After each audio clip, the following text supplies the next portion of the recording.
Selamat siang Tribuners. Saat ini Anda menyaksikan berita selebritas bersama dengan saya Mutiara. Kami akan menyajikan informasi menarik dan terupdate mengenai selebritas tanah air untuk Anda. Dan inilah berita selebritas selengkapnya.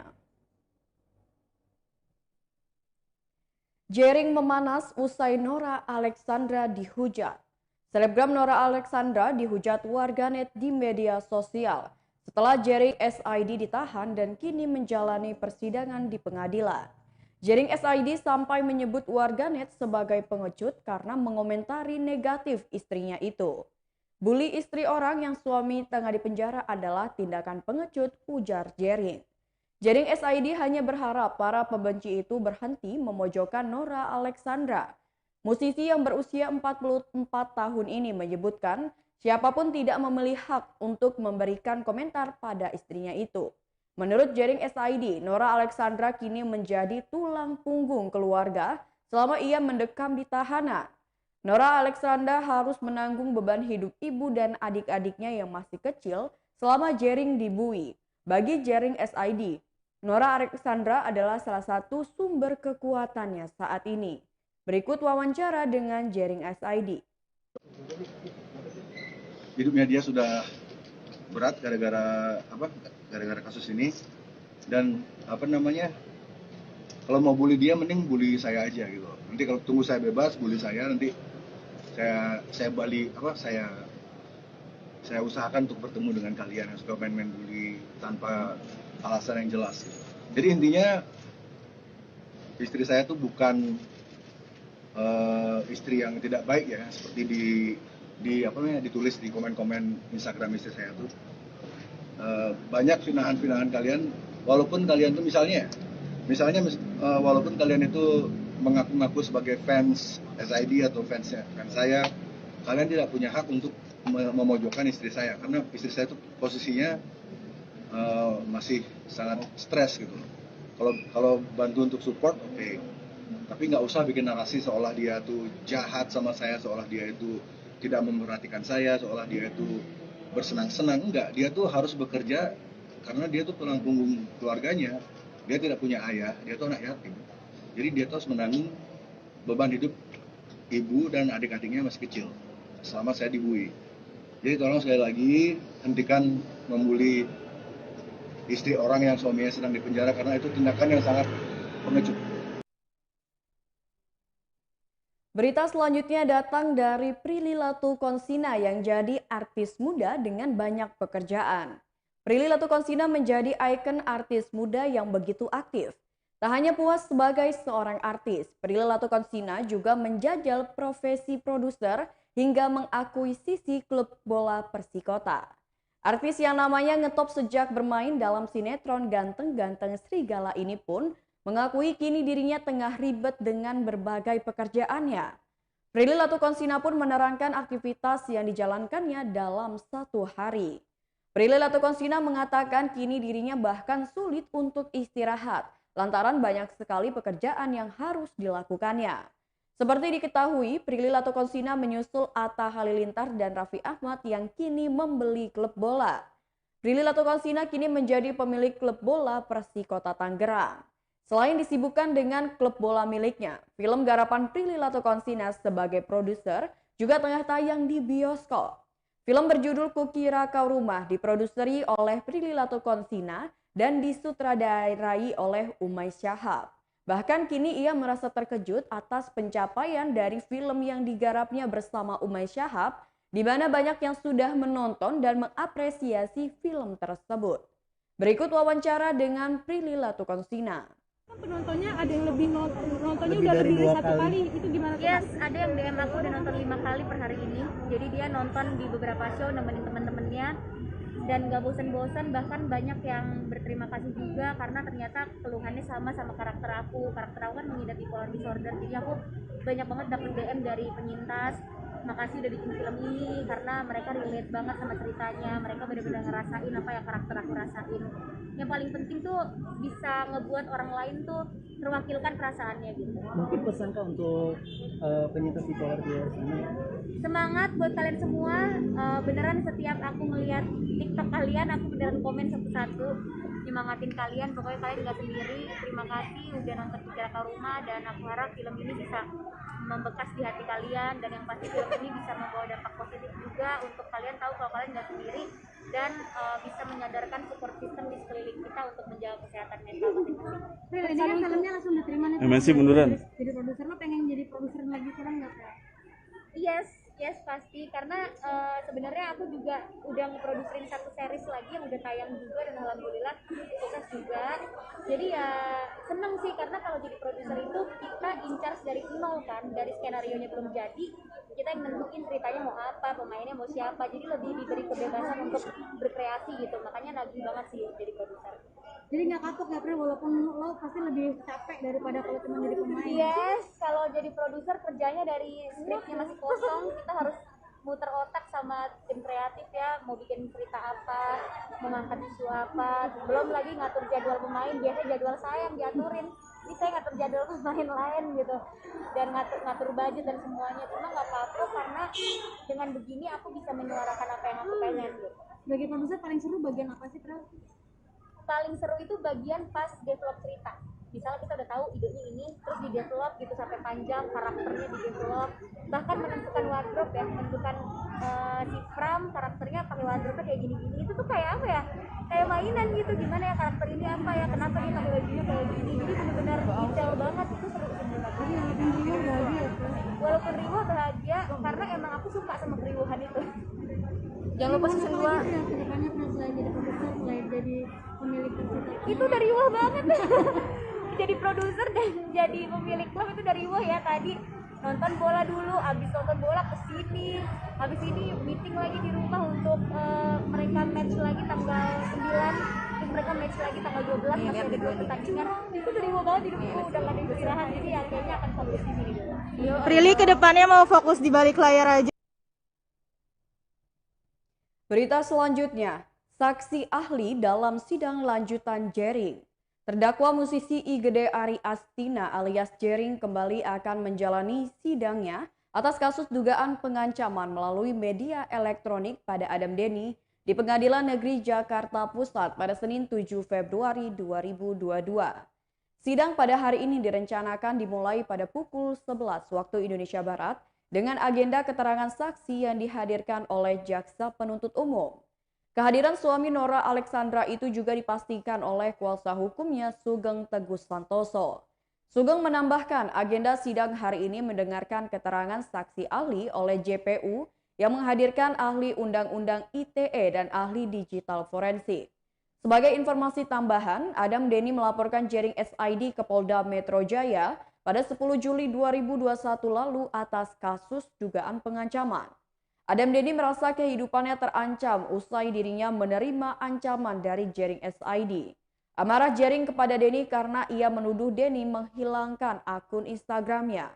Ia mengaku selain menerima ancaman, dirinya juga diduga mendapatkan caci maki oleh Jering. Atas perlakuannya, Jering SID dijerat dengan pasal-pasal yang terkandung dalam Undang-Undang ITE dengan ancaman hukuman selama 6 tahun kurungan penjara.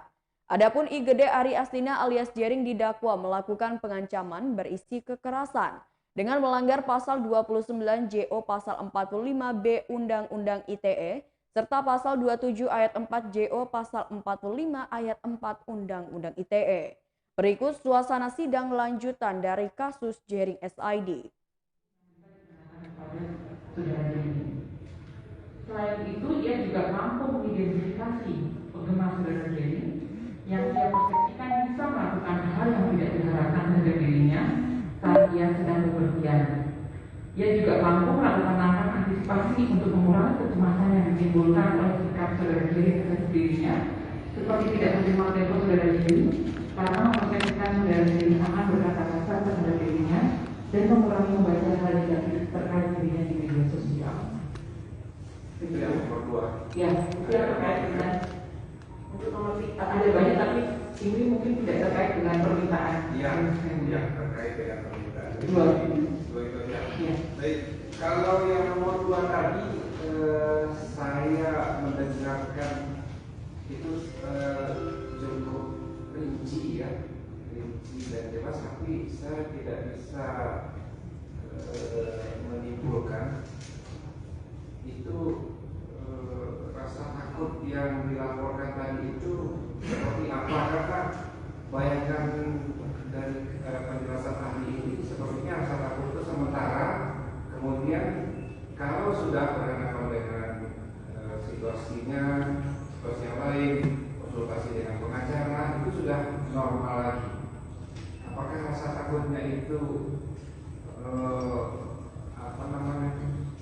bersifat tetap atau bisa hilang, atau ketika ditekan atau ketika bertelepon itu yang timbul rasa takut? Terima kasih, kemudian masih menjawab. Jadi perasaan takut itu diawali dari pada saat dia mendapatkan telepon. Yang dia persepsikan telepon itu adalah suatu ancaman. Nah, pada saat itu dia mengatakan bahwa dia ada rasa takut, kemudian dia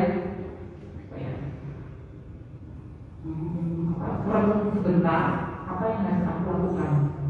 Nah, karena dia punya pola pikir yang rasional dan analitis itu, dia bisa mengambil suatu tindakan yang mampu mengelola masalah yang dihadapinya untuk melakukan antisipasi. Mampu mengelola dirinya untuk melakukan antisipasi. Betul, antisipasi terjadinya apa yang disampaikan oleh saudara Jerry kepada dia. Berita selanjutnya, Haji Faisal kecewa dituding pasang tarif wawancara. Ayah Bibi Andriansyah, Faisal dituding meminta bayaran saat diwawancarai. Bahkan Faisal dituding meminta uang senilai 5 juta rupiah dalam setiap wawancaranya.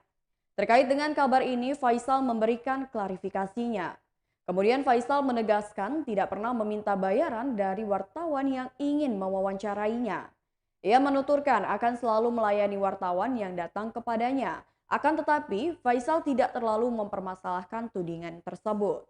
Ia menilai ini adalah kesalahpahaman antara wartawan dengan admin Faisal. Lanjut lagi, saat diwawancara, Faisal tidak pernah memungut biaya apapun dari wartawan. Sehingga ia merasa bingung saat ada kabar yang beredar dirinya meminta uang kepada wartawan untuk wawancara. Kini Faisal meluruskan kembali tidak akan pernah meminta uang kepada wartawan. Menurut Faisal, anak-anaknya akan sangat menyayangkan kabar ini beredar luas. Namun sejauh ini anak-anak Faisal belum mengetahui hal ini. Faisal juga terlihat masih heran dengan pelaku yang menyebarkan kabar tak benar ini. Faisal menyebut seharusnya para wartawan sudah bisa menilai kepribadiannya. Lantaran selama Vanessa dan Bibi meninggal, Faisal selalu menanggapi wawancara dari wartawan. Ia juga merasa sangat yakin tidak akan ada wartawan yang percaya dengan kabar buruk itu. Ayah 4 anak ini berharap wartawan yang menyebarkan kabar ini akan segera menemuinya. Faisal ingin pelaku penyebar kabar ini meminta maaf kepadanya karena telah menyebarkan kabar yang tidak benar. Berikut wawancara dengan Haji Faisal. Hari Rabu besok itu sidang kesaksian. Emang total uang itu berapa sih tadi?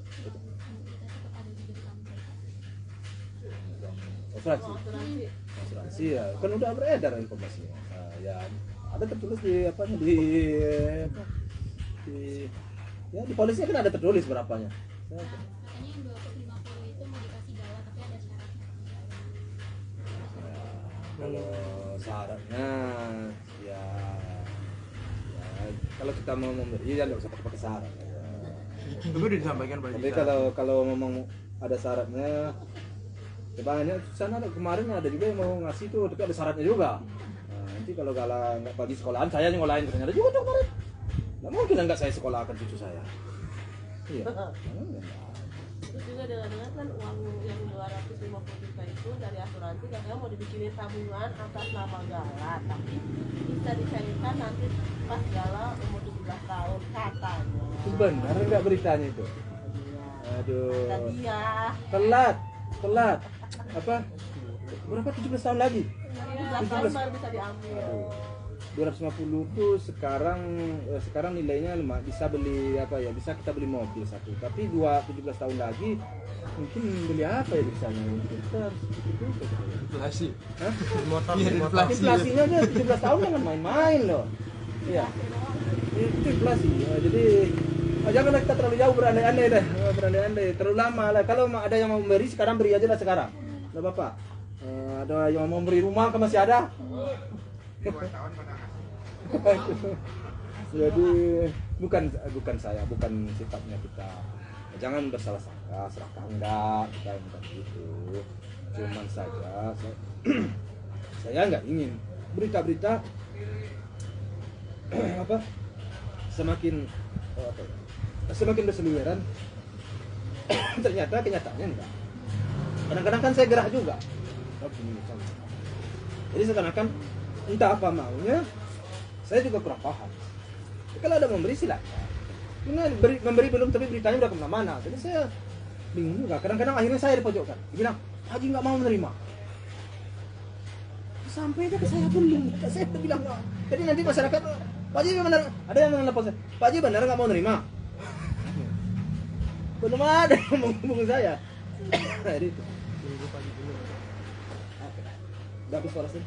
Boleh minum dulu Pak Haji kalau itu boleh. Udah ada. Tinggi Pak Haji.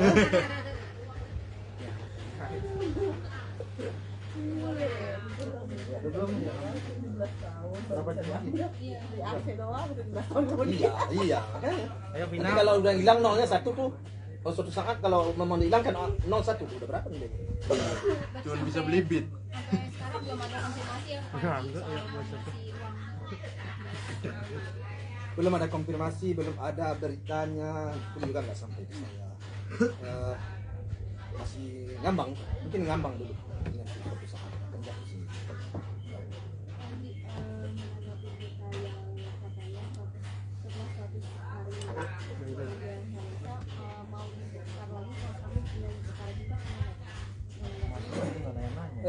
Sebenarnya tadi kan sudah saya jawab ya. Saya tahu atau yang pertama tadi bagaimana? Saya secara pribadi, secara keluarga tidak setuju. Kami semuanya tidak setuju dan tidak sepakat ya. Tentu kami akan coba bertahan sejauh hal itu tidak menyalahi aturan main.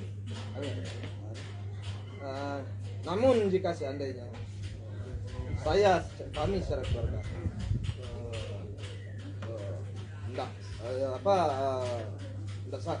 memang apa yang dia lakukan itu memang terjadi juga ya kami ya tidak ada. Katanya kan udah mengantongi juga surat izinnya untuk membongkar makam Paleka. Nah itu polisi udah tahu belum? Masa hukumnya dia udah saya belum tahu saya. Berita selanjutnya datang dari Lania Vira dapatkan tantangan dalam film terbarunya. Lania Vira ikut dilibatkan dalam drama seri Jack dan Daniel tayangan Vision Plus. Di serial Jack dan Daniel itu, Lania Vira beradu akting dengan aktor Tanta Ginting dan memainkan peran sebagai Tiur. Tiur dikisahkan sebagai mantan kekasih Daniel yang dimainkan Tanta Ginting. Lania Vira jelaskan perannya cukup menantang dan rasanya seperti naik kelas di akting. Tiur adalah perempuan penuh ambisi, mandiri, tegar, dan harus ke Jakarta hanya untuk mencari Daniel. Di serial sebelumnya dirinya selalu mendapatkan peran manis dan elegan. Namun di serial kali ini Tiur tidak boleh takut jelek. Perempuan kelahiran Sukabumi, Jawa Barat ini bahkan harus bisa bicara dengan aksen Medan, Sumatera Utara. Sebelum syuting Jack dan Daniel dilakukan, Lania Vira mengaku sempat kesulitan menggali karakter Tiur. Web series Jack dan Daniel menceritakan kisah saudara kembar bernama Jack dan Daniel yang sama-sama diperankan oleh Tanta Ginting. Jack merupakan pengacara sukses sementara Daniel dikenal sebagai pengangguran yang gemar berjudi. Berikut wawancara dengan Lania Vira. Daniel dari Medan yang kayak berusaha nyari-nyari Daniel ke Jakarta gitu sih singkatnya. Sosok seperti apa Kak Lania Tiur ini? Tiur itu sosok yang pokoknya ambisi banget, pokoknya nggak boleh Daniel itu sama orang lain. Pokoknya Daniel harus sama aku, terus pas ternyata ke Jakarta Daniel udah agak berubah gini-gini, ya aku berusaha buat dapetin Daniel lagi sih. Lebih ke sosok yang cewek mandiri kok, cewek yang tegar buat ke Jakarta sendirian gitu, demi orang yang dia sayang. Nah katanya tadi perannya look Tiur ini dijelek-jelekin tuh seperti apa? Gimana pengalamannya? Jadi kan di seri sebelumnya atau di sinetron kayak di film-film sebelumnya aku kan selalu dapet peran yang kayak elegan, terus yang ya manis-manis gitulah. Terus tiba-tiba aku masuk sini, jadi ya acting menjadi Tiur itu nggak boleh takut jadi jelek karena ekspresi aku main banget. Terus cara nangis aku pun bener-bener yang nangis jelek gimana sih, bukan nangis yang cantik-cantik gitu, bukan. Jadi nangis yang bener-bener lo harus jelek pas lo nangis gitu. Itu aja sih. Tapi yang lainnya overall maksudnya ekspresinya ya masih ada yang cantik lah. Sesulit apa tuh buat ngejelek-jelekin Tiur ini nih? Karena pertama kali aja sih, jadi agak sulit aja gitu. Jadi aku banyak ngobrol juga sama Mas Ardi kayak gimana sih caranya kelihatan nangis sebagai Tiur itu gimana sih gitu. Sampai aku dikaca gimana nih. Sampai aku kayak mencoba beberapa versi nangis aku yang menurut aku pas acting aku terapin. Kalau kendala bahasa sendiri mungkin kan dari Medan. Kan Batak ya? Batak. Iya. Kamu sendiri katanya Sunda gitu. Aku sendiri kan Sunda, jadi pas aku dengar aku dapat peran Medan agak kaget ya karena nggak pernah juga. Tapi kebetulan aku tuh seneng dengar orang Medan ngobrol, jadi dialeknya unik banget kan. Jadi pas aku syuting itu aku udah mulai bisa maksudnya dialek Medan tuh aku udah bisa gitu. Udah bisa dikit lah, udah belajar dikit karena aku sering mendengarkan, terus aku sering nonton orang-orang Medan ngobrol gitu. Jadi alhamdulillah bisa. Ada yang kebawa ke kehidupan sehari-hari. Oh, kalau pas selesai syuting ini tuh, kan ini udah tahun lalu ya. Pas udah syuting ini tuh aku kebawa-bawa di rumah, kayak aku ngomongnya aku nadanya agak panjang ya kayak orang Medan ya. Kebawa-bawa sih. Terus agak hilang karena sekarang aku lagi main peran yang bahasa Jawa kan. Jadi udah lumayan agak hilang lah. Gitu. Tapi Rania sendiri kayak ngerasa lebih kayak naik kelas nggak sih setelah dapat tantangan yang cukup besar ini nih? Iya, sangat naik kelas. Ya aku kan lagi baru memulai hal baru ya di sini ya, di Jack and Daniels. Jadi pas aku selesai syuting. Tiara, selamat siang dan sampai jumpa.